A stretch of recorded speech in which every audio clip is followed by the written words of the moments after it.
Hi, in this video, I'm going to share with you the single flowchart that changed my entire financial future.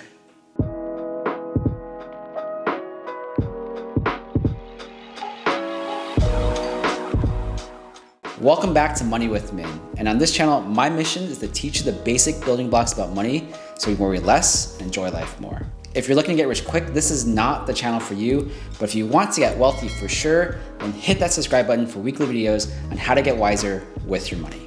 So most of my financial education actually comes from the internet. Thousands and thousands of hours on the internet over the last decade. But today I'm going to share with you something I found on Reddit years ago that has changed my life forever.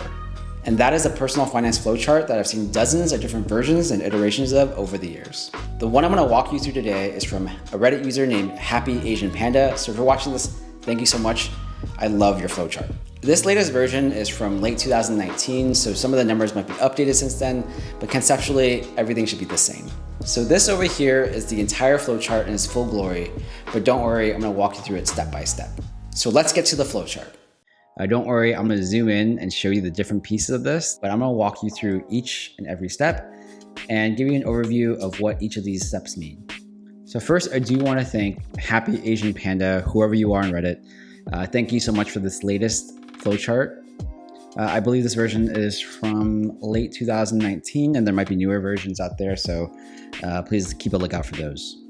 Again, these are just general guidelines to follow. Your circumstances might be a little bit different, but overall, I found that these best practices do apply to most people. So section 0 is just getting your fundamentals down, including your budget and getting your essentials covered. And the first step is to create a simple budget. There's many ways you can create budgets. You can use different applications, different methods, different spreadsheets.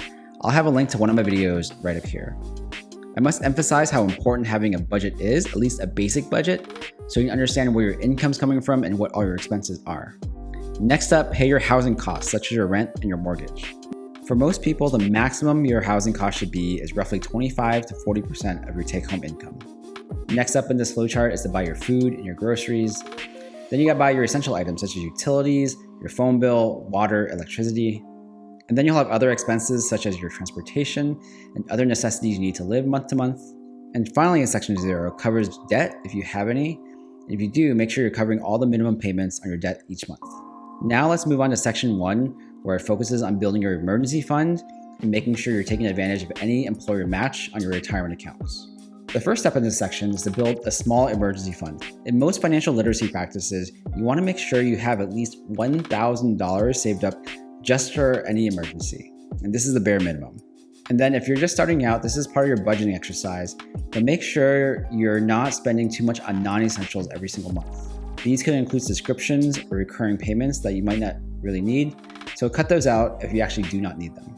The next step here is to keep track of all your expenses, especially if you don't have a good sense of how much you're spending every month. Again, this is part of your budgeting exercise.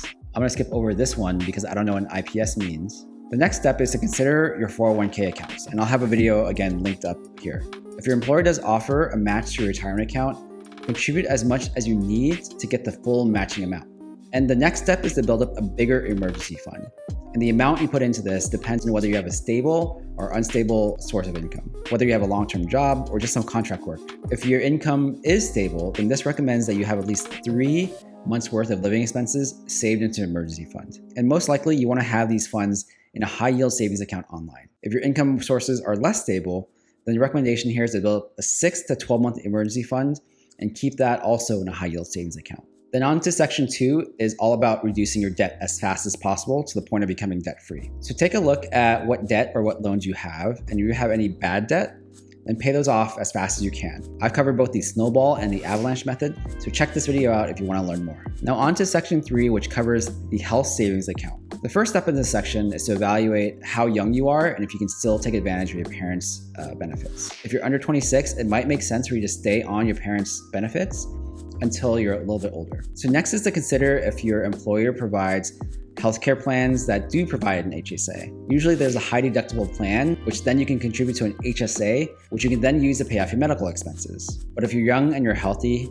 contributing to an HSA is a good way to put away some money for the future. Having a health savings account is one of the most beneficial tax advantage accounts you can have. That's because HSAs are considered triple tax advantage. That means it's not tax going in, the growth inside your HSA is completely tax-free, and when you take money out of it, it's completely tax-free as well. All right, now let's look at section 4, which covers your individual retirement accounts. There's a lot going on here, but I'll walk you through it. The first checkpoint here is to decide if you have earned income, which means if you have a job. And if the answer to that is yes, there's a couple different options based upon how much money you make. Now these numbers actually change every year, so just use the numbers in these examples as guiding posts. So if you as an individual or as a head of household make a lot of money, it probably makes sense to max out your traditional IRA and then move that to a Roth IRA. This is known as the backdoor Roth IRA. There's a lot of documentation out there on how to do this, but I'll link one of my videos right up here as well. Now, if you're a middle income earner, then the recommendation is still to max out your Roth IRA directly if you can. But again, make sure you do research on your IRS limitations here. And if you're a lower income earner, then the expectation here is to max out your traditional IRA first. Feel free to pause this video and read through this one more time before we move on. Now, section 5 covers employee stock purchase programs and maxing out the rest of your retirement accounts. Now, not all employers offer this, but if your employer does offer an employee stock purchase program, you should definitely look into taking advantage of that. Now, the advantage of an employee stock program is often it'll allow its employees to buy the company's stock at a much lower price. And because of that discounted price, you're effectively getting free money because you're buying that stock at a lower price than market value. Now, if you think your finances are applicable to this section, that means you're already getting your full employer match through your 401k. That means you're maxing out your traditional or your Roth IRA, and you have some extra money that you're figuring out where to save it or where to invest it. Now, the big question you need to ask yourself is if there's any big purchases that you're planning in the next 3 to 5 years.